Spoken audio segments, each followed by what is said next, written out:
जय हिंद। आज हम जानेंगे वासुदेव शरण अग्रवाल जी का जीवन परिचय, यानी उनके जीवन से आज हम परिचित होंगे। तो वासुदेव शरण अग्रवाल जी का जन्म कब हुआ था? 7 अगस्त 1904 ईस्वी को इनका जन्म हुआ था। वासुदेव शरण अग्रवाल जी का जन्म कब हुआ था? 7 अगस्त 1904 ईस्वी को हुआ था। और कहाँ पर इनका जन्म हुआ था? तो मेरठ जनपद। मेरठ एक ज़िले का नाम है जो उत्तर प्रदेश का एक ज़िला है। उत्तर प्रदेश का एक ज़िला है। उत्तर प्रदेश में पूरे टोटल 75 ज़िले हैं। कितने ज़िले हैं? उत्तर प्रदेश में पूरे 75 ज़िले हैं। वहीं का एक ज़िला है मेरठ। मेरठ ज़िले में इनका जन्म हुआ था। तो मेरठ ज़िले के कहाँ पर इनका जन्म हुआ था? मेरठ ज़िले में भी बहुत सारे गांव होंगे। तो ये खेड़ा गांव पड़ता है। खेड़ा गांव पड़ता है, उसी गांव में इनका जन्म हुआ था। फिर और आगे देखते हैं, चलिए। इनके माता पिता, इनके जो माता पिता हैं लखनऊ में रहते थे। इनके माता पिता लखनऊ में रहते थे, अतः इनका जो बचपना है, इनका बचपना लखनऊ में बीता। इनका जन्म मेरठ ज़िले में हुआ, लेकिन इनका बचपना जो है लखनऊ में बीता। चलिए आगे देखते हैं। सन 1929 ईस्वी में, सन 1929 ईस्वी में लखनऊ विश्वविद्यालय से, लखनऊ विश्वविद्यालय जो लखनऊ में पड़ता है वह भी एक उत्तर प्रदेश का डिस्ट्रिक्ट है, यानी ज़िला है। उसी ज़िले से इन्होंने एमए किया। एमए क्या होता है? एमए एक डिग्री होती है जो मास्टर ऑफ आर्ट्स। एमए यहाँ पर देखिए, लिख दिए हम एमए, MA। ये जो एक डिग्री है, एमए एक डिग्री है, तो इसका फुल फॉर्म होता है मास्टर ऑफ आर्ट्स। तो ये जो एमए की डिग्री होती है, इन्होंने 1929 ईस्वी में लखनऊ विश्वविद्यालय से प्राप्त किया था। यानी ये डिग्री की पढ़ाई किए थे 1929 ईस्वी में। उस समय इनकी उम्र कितनी रही होगी? 1929 में से 4 निकाल देंगे। ये जो 1904 में इनका जन्म हुआ था, तो 1929 से जब 4 निकाल देंगे तो हो जाएगा पूरा 25 वर्ष की उम्र में। 25 वर्ष की उम्र में इन्होंने एमए किया था, वो भी कहाँ से? लखनऊ विश्वविद्यालय से 1929 ईस्वी में। फिर चलिए आगे देखते हैं। तदंतर, तदंतर यानी उसके बाद। तदंतर का मतलब होता है उसके बाद मथुरा के पुरातत्व, मथुरा के पुरातत्व संग्रहालय के अध्यक्ष पद पर रहे। फिर उसके बाद मथुरा के पुरातत्व, मथुरा जो एक है यह भी उत्तर प्रदेश में पड़ता है, उत्तर प्रदेश का एक डिस्ट्रिक्ट है। वहीं के ये पुरातत्व संग्रहालय का मतलब होता है, ये जो पुरातत्व संग्रहालय एक म्यूजियम का नाम होता है। म्यूजियम माने संग्रहालय होता है। तो पुरातत्व संग्रहालय के अध्यक्ष भी रह चुके हैं ये वासुदेव शरण अग्रवाल जी। फिर चलिए आगे देखते हैं। सन 1941 में, सन 1941 में इन्होंने PhD की थी। 1941 में इन्होंने PhD भी की थी। फिर उसके बाद तथा 1946 में इन्होंने डिलीट की उपाधियां प्राप्त की। डिलीट की उपाधियां मतलब 2 उपाधियां हो गई, यानी बहुवचन है इसलिए उपाधियां हो गया। नहीं तो उपाधि, अगर एक डिग्री होती तो उपाधि प्राप्त की, फिर 2 है तो यानी बहुवचन हो गया। तो 2 उपाधियां इन्होंने प्राप्त की। कौन कौन सी? PhD की, फिर डिलीट की। तो PhD का मतलब क्या होता है? PhD, ये जो होता है PhD, ये एक बहुत बड़ी डिग्री होती है जो फिलोसफी ऑफ डॉक्टर का मतलब जैसे एक डॉक्टर की एक डिग्री होती है। फिलॉसफी ऑफ डॉक्टर मतलब ये एक डॉक्टर की डिग्री होती है। और डॉक्टरी के क्षेत्र में ये जो डॉक्टर की डिग्री है ना, इसी के क्षेत्र में आती है डिलीट की उपाधि, ये जो बहुत बड़ी उपाधि होती है डॉक्टरी के क्षेत्र में। तो 1941 में इन्होंने PhD की थी, यानी डॉक्टरी की। उस समय इनकी उम्र 37 वर्ष थी। 37 वर्ष की उम्र में इन्होंने डॉक्टरी की भी उपाधि प्राप्त कर ली, मतलब डॉक्टर बन चुके थे 37 वर्ष की उम्र में। और 25 वर्ष की उम्र में तो एक अच्छे खासे अध्यापक भी बन चुके थे, यानी मास्टर की भी डिग्री प्राप्त कर लिए थे। अब जो है डॉक्टर की भी डिग्री प्राप्त कर लिए। फिर उसी के बाद 41 में इन्होंने PhD की। फिर 46 यानी 5 वर्ष बाद इनको डॉक्टरी के क्षेत्र में एक बहुत बड़ी उपाधि प्राप्त हो गई, डिलीट की।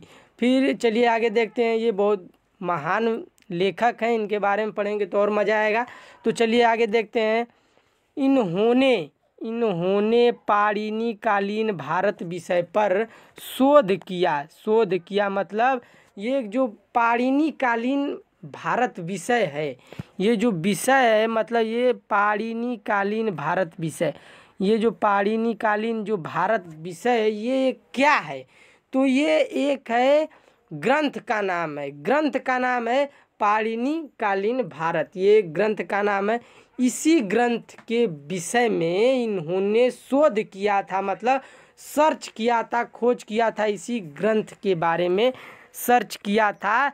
तो चलिए आगे देख से सन 1946 ईस्वी से 1951 ईस्वी तक, यानी 46 4 50 1 51, 5 वर्ष तक इन्होंने सेंट्रल एशियन एक्टिविटीज़ म्यूजियम के सुपरिंटेंडेंट यानी अध्यक्ष होता है।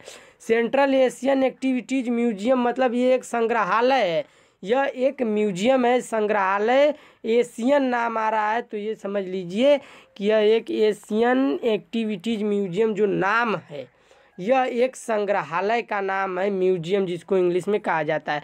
वहाँ के ये सुपरिंटेंडेंट का मतलब होता है अध्यक्ष रह चुके हैं। फिर और आगे देखते हैं भारतीय पुरातत्व विभाग। भारतीय पुरातत्व विभाग के अध्यक्ष पद का कार्य बड़ी प्रतिष्ठा और सफलतापूर्वक किया। ये जो है भारतीय पुरातत्व विभाग के अध्यक्ष पद का जो कार्य है बड़ी ईमानदारी, प्रतिष्ठा, मन लगाकर और उसको सफलतापूर्वक किया, यानी उसमें सक्सेस भी हुए। चलिए आगे देखते हैं। 1951 ईस्वी में ये काशी हिंदू विश्वविद्यालय के कॉलेज ऑफ इंडोलॉजी जिसको इस समय भारतीय महाविद्यालय के नाम से जाना जाता है, वहाँ के प्रोफेसर नियुक्त हुए। यानी जो काशी हिंदू विश्वविद्यालय है 1951 में काशी हिंदू विश्वविद्यालय जो बनारस में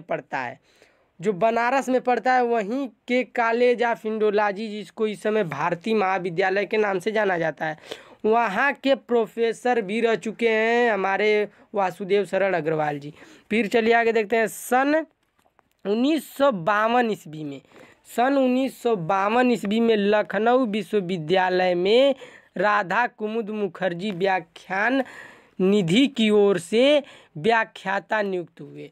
मतलब सन 1952 में लखनऊ विश्वविद्यालय से, यानी जो लखनऊ विश्वविद्यालय में जहाँ से इन्होंने MA किया था वहीं से उन्होंने राधा कुमुद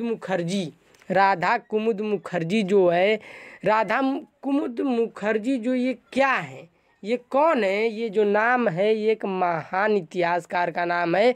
1884 ईस्वी से 1964 ईस्वी तक के ये भारतीय इतिहासकार तथा प्रसिद्ध राष्ट्रवादी, हमारे देश के बारे में सोचने वाले ये बहुत महान इतिहासकार थे राधा कुमुद मुखर्जी जी। तो इनकी ओर से व्याख्याता यानी भाषण के लिए चुने गए कौन, वासुदेव शरण अग्रवाल जी नियुक्त हुए। और जो व्याख्यान का विषय पाणिनि था, क्या था, जिस विषय पर इन्होंने शोध किया था, खोज किया था, उसी विषय पर इनको भाषण देना था, यानी व्याख्यान करना था। फिर चलिए आगे देखते हैं। वह अग्रवाल जी जो है भारतीय मुद्रा परिषद जो नागपुर में पड़ता है, फिर भारतीय संग्रहालय परिषद जो पटना में पड़ता है, फिर तथा ऑल इंडिया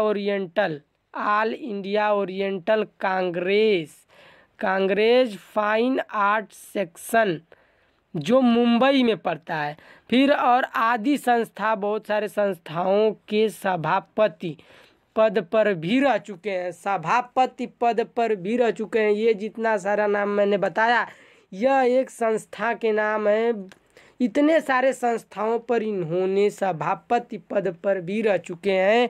फिर आगे देखते हैं अग्रवाल जी जो हैं, अग्रवाल जी ने पाली, संस्कृत, अंग्रेजी आदि भाषाओं तथा जो हमारी भारतीय प्राचीन भारतीय जो हमारी सबसे पुरानी प्राचीन भारतीय संस्कृति है और पुरातत्व यानी पुरातत्व का गहन अध्ययन किया। पुरातत्व मतलब ये जितने सारे तत्व हैं, पाली, संस्कृत, ये जो हमारे भाषाएं हैं, इन सब का गहन अध्ययन किया। ये बहुत ही महत्वपूर्ण तत्व हैं हमारे पुरातत्व। इन पुरातत्वों का गहन अध्ययन किया, घोर अध्ययन किया। फिर 27 जुलाई, इसको ऊपर करना पड़ेगा, 27 जुलाई, ये देखिए 27 जुलाई 1967 ईस्वी को हिंदी के इस साहित्यकार का निधन हो गया। हिंदी के इस साहित्यकार का निधन हो गया 27 जुलाई 1967 ईस्वी को इस हिंदी के महान साहित्यकार का निधन हो गया। तो यही था, इतना ही। इतनी महान साहित्यकार को सत सत नमन। जय हिंद, वंदे मातरम।